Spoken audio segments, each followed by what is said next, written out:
এই শেখ হাসিনা এখন গিয়ে খুনের নেশায় মাতাল হয়ে নরেন্দ্র মোদীর সাথে আখড়া করেছে।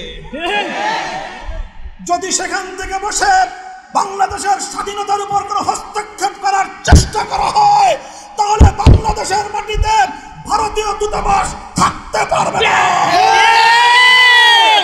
এই বাংলাদেশ আজ স্বাধীন বাংলাদেশ, ছাত্র জনতার এক সাগর রক্তের বিনিময়ে অর্জিত এই স্বাধীন বাংলাদেশে যদি 15ই আগস্টকে কেন্দ্র করে কোন নৈরাজ্য সৃষ্টির পায়তারা করা হয়, সারা বাংলাদেশে তাদেরকে প্রতিরোধ করা হবে।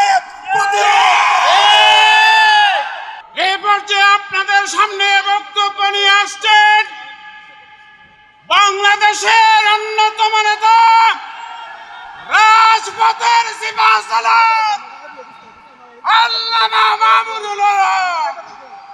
আল্লামা মাহমুদুল হক নারায়ে তাকবীর, নারায়ে তাকবীর। আল্লামা মাহমুদুল হক সাহেবের বয়রা রাজপথ ছাড়ি নাই, নারায়ে তাকবীর। আরে তিনি মানুষগুলো কিতা নাহমাদুল্লাহ তাআলা ওয়া নুসাল্লি আলা রাসূলিহি সংক্ষিপ্ত দুটি কথা। আমি সর্বপ্রথম সরকারকে ধন্যবাদ জানাই। তারা বলেছেন নাকের ডগায় শত শত শহীদের লাশের গন্ধে পার হয়ে 50 বছরের সেই পুরনো কোন নিহত ব্যক্তির জন্য জাতীয় শোক দিবস পালন করার কোনো অর্থ হয় না। এজন্য 15ই আগস্ট শোক দিবস বাতিল ঘোষণা করে একটি ঐতিহাসিক সিদ্ধান্ত গ্রহণ করেছে। এজন্য আমি অন্তর্বর্তীকালীন সরকারকে ধন্যবাদ জানাই। আরেকটি বিষয় আমি দেশবাসীকে সতর্ক করতে চাই, হেফাজতে ইসলামের নেতা কর্মীদেরকে সতর্ক করতে চাই। ইতিমধ্যে আপনারা বিভিন্ন যোগাযোগ মাধ্যম, সামাজিক যোগাযোগ মাধ্যমে দেখেছেন পরাজিত শক্তি ফ্যাসিবাদী নেত্রী জালিম শাহী শেখ হাসিনা নরেন্দ্র মোদীর ঘরে বসে বাংলাদেশের অভ্যন্তরে 15ই আগস্টকে কেন্দ্র করে বিশৃঙ্খলা সৃষ্টি করবার জন্য তিনি উস্কানি দিচ্ছেন। বলতে চাই, আওয়ামী লীগের, যুবলীগের, ছাত্রলীগের যারা বিগত 15 বছর পর্যন্ত হাতুড়ি লীগের ভূমিকা পালন করেছেন, মনে রাখবেন এখন বাংলাদেশ আর সেই 16 বছরের ফ্যাসিবাদী পরাধীন বাংলাদেশ নয়। এই বাংলাদেশ আজ স্বাধীন বাংলাদেশ, ছাত্র জনতার এক সাগর রক্তের বিনিময়ে অর্জিত এই স্বাধীন বাংলাদেশে যদি 15ই আগস্টকে কেন্দ্র করে কোন নৈরাজ্য সৃষ্টির পায়তারা করা হয়, সারা বাংলাদেশে তাদেরকে প্রতিরোধ করা হবে।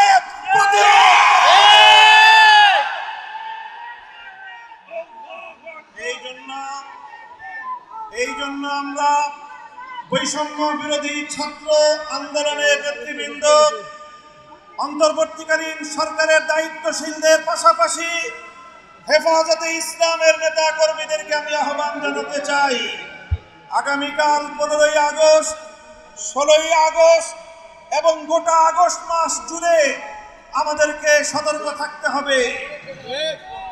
কারণ মনে রাখবেন, আওয়ামী লীগের রাজনীতি হলো প্রতিহিংসার রাজনীতি। 1975 সালে 3.5 বছরের অপশাসনের যুগে শেখ মুজিবুর রহমান সাহেব নির্বিচারে দেশের 30,000 যুবককে হত্যা করেছিল। এদেশের বাকশাল কায়েম করার মধ্য দিয়ে মানুষের সকল অধিকারগুলো তিনি হরণ করেছিলেন। অধিকার হারা মানুষ তখন তারা ক্ষুব্ধ হয়ে ধানমন্ডির 32 নম্বর বাড়িতে অভ্যুত্থান পরিচালনা করেছিল। তখন এই শেখ হাসিনা ঘোষণা দিয়েছিল যে জাতি তার বাবাকে হত্যা করেছে তিনি সেই জাতির কাছ থেকে প্রতিশোধ গ্রহণ করবেন। বিগত ৪৫ বছর ধরে শেখ হাসিনা প্রতিশোধের রাজনীতি করেছেন, প্রতিশোধ দিয়েছেন আমার বাংলার তাওহীদি জনতার বিরুদ্ধে, প্রতিশোধ নিয়েছেন বাংলার স্বাধীনতাকামী মুক্তিকামী জনতার বিরুদ্ধে, প্রতিশোধ নিয়েছেন বাংলাদেশের ছাত্র জনতার বিরুদ্ধে, প্রতিশোধ নিয়েছেন এদেশের হেফাজতে ইসলামের লক্ষ লক্ষ নিরপরাধ মানুষের বিরুদ্ধে। তিনি একজন খুনির নেশায় মাতাল, খুনের নেশায় মাতাল।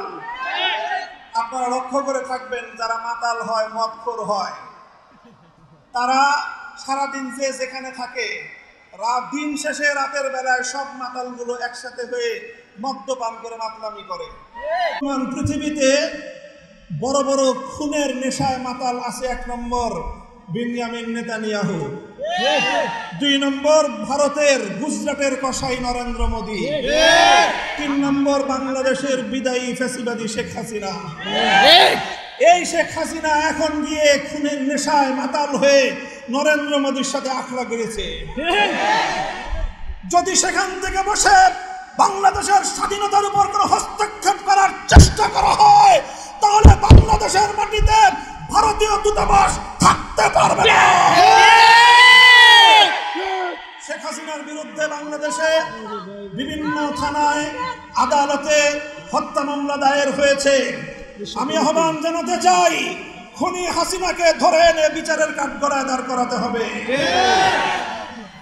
প্রিয় সাথী ও বন্ধুগণ, বক্তব্য শেষ। ইনশাআল্লাহ বিগত দিনে যেভাবে আমরা রক্ত দিয়েছি পিলখানায়, যেভাবে আমরা রক্ত দিয়েছি শাপলা চত্বরে, যেভাবে আমরা রক্ত দিয়েছি মোদী বিরোধী আন্দোলনে হাটহাজারীতে, যেভাবে রক্ত দিয়েছি আমরা মোদী বিরোধী আন্দোলনে ব্রাহ্মণবাড়িয়ায়, ঠিক আগামী দিনেও দেশের স্বাধীনতা রক্ষার জন্য, ইসলামের হেফাজতের জন্য যদি আবার রক্ত দেওয়ার প্রয়োজন হয়, স্বাধীনতার ঝান্ডা নিয়ে রক্ত দেওয়ার জন্য প্রস্তুত থাকবে কারা?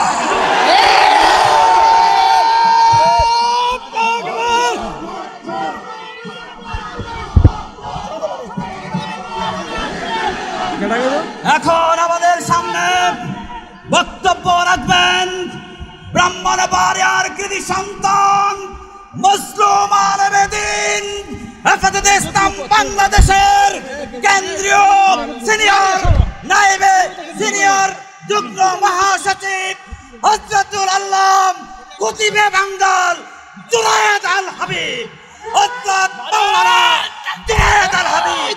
নারায়ে তাকবীর। কুতুবে বাঙ্গালের আগমন।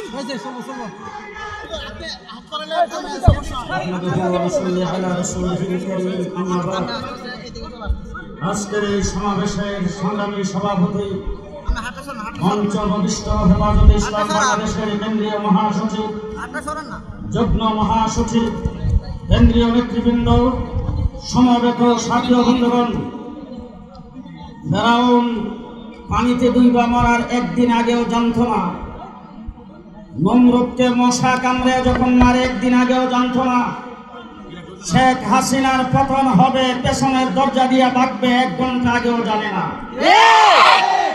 শেখ হাসিনা দেশ থেকে পালিয়ে গেছেন, লন্ডনে আশ্রয় নিতে চেয়েছেন, তাকে আশ্রয় দেওয়া হয় নাই। আমেরিকাতে আশ্রয় নিতে চেয়েছেন, আশ্রয় দেওয়া হয় নাই। পৃথিবীর অনেক রাষ্ট্র তাকে প্রত্যাখ্যান করেছে। গুজরাটের কসাই মোদী তাকে জায়গা দিয়েছে। মোদীকে বলতে চাই, শেখ হাসিনাকে ভারত থেকে বের করে দেন, নতুবা বাংলাদেশে আপনার দূতাবাস রাখা হবে না।